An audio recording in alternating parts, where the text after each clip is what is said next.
दोस्तों, द्वापर युग के समय में जन्मे भगवान श्री कृष्ण को कौन नहीं जानता। उनका संपूर्ण बाल्य जीवन गोकुल में ही बीता था। परंतु जब वे एक समय बड़े हो गए थे, तब उन्होंने संपूर्ण गोकुल नगर को ही एक झटके में छोड़ दिया था। उस समय पर सभी भगवान श्री कृष्ण के विरह से बहुत ही दुखी हो गए थे। श्री कृष्ण के साथ खेलती हुई गोपियाँ भी भगवान श्री कृष्ण को बहुत ही याद करती थी। ऐसे में भगवान श्री कृष्ण से प्रेम करती हुई राधा भी उनको हमेशा ही याद करती थी।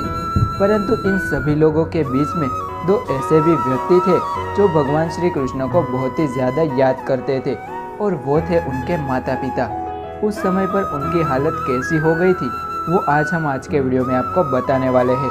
तो वीडियो को अंत तक ज़रूर देखें। जब महाभारत का युद्ध संपूर्ण हुआ, उसके कुछ समय बाद श्री कृष्ण जी के कहने पर उद्धव जी नंद बाबा और यशोदा जी से मिलने के लिए उनके घर पे पहुंचते हैं। उद्धव जी घर पे पहुंचकर जोर से आवाज़ लगाते हैं।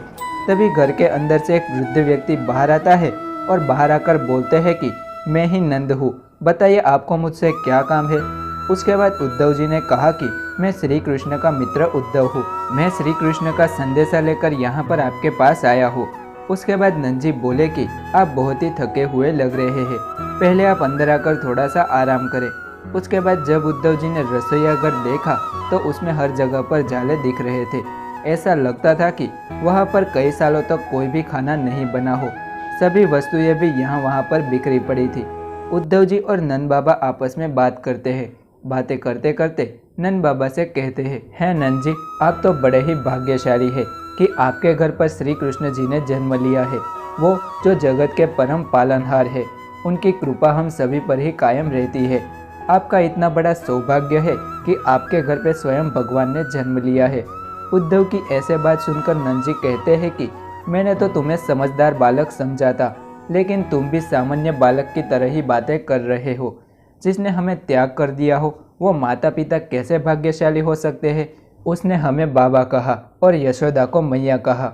कोई अपने बाबा और मैया को इस तरह से छोड़कर कैसे जा सकता है भला। माना कि वो भगवान है, लेकिन उसके जाने का दुख हम सभी को ही लगता है। इस तरह से नंद जी अपनी बात कर रहे थे। तभी वहाँ पर अचानक से माता यशोदा भी अंदर आ जाती है।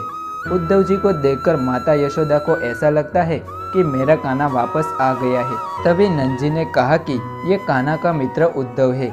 यह बात सुनने के बाद माता नीचे गिरकर बेहोश हो जाती है। यह देखकर नंद जी बोलते हैं कि यशोदा हर दिन पूरे नगर में ही घूमती रहती है और कान्हा को ही हमेशा ढूंढती रहती है और घर आकर फिर से बेहोश हो जाती है।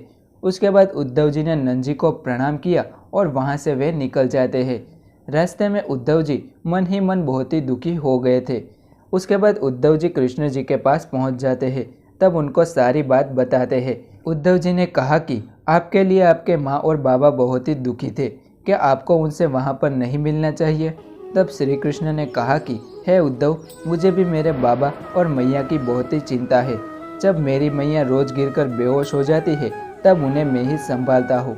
परंतु अगर मैं गोकुल में उनसे मिलने गया और जरासंध को उनके बारे में पता चल जाएगा और वो मेरे परिवार को नुकसान भी पहुँचा सकता है। इस प्रकार से श्री कृष्ण ने अपनी गाथा उद्धव जी को कह सुनाई थी। तो मित्रों, श्री कृष्ण के जाने के बाद संपूर्ण गोकुल और उनके माता पिता इस प्रकार से दुख में डूब गए थे। तो आशा है कि आज का ये वीडियो आपको पसंद आया होगा, और अगर आप भी भगवान श्री कृष्ण के भक्त हैं तो वीडियो को लाइक करके कमेंट में जय श्री कृष्ण ज़रूर लिखें। और मिलते हैं ऐसे ही दूसरे वीडियो के साथ। तब तक के लिए धन्यवाद।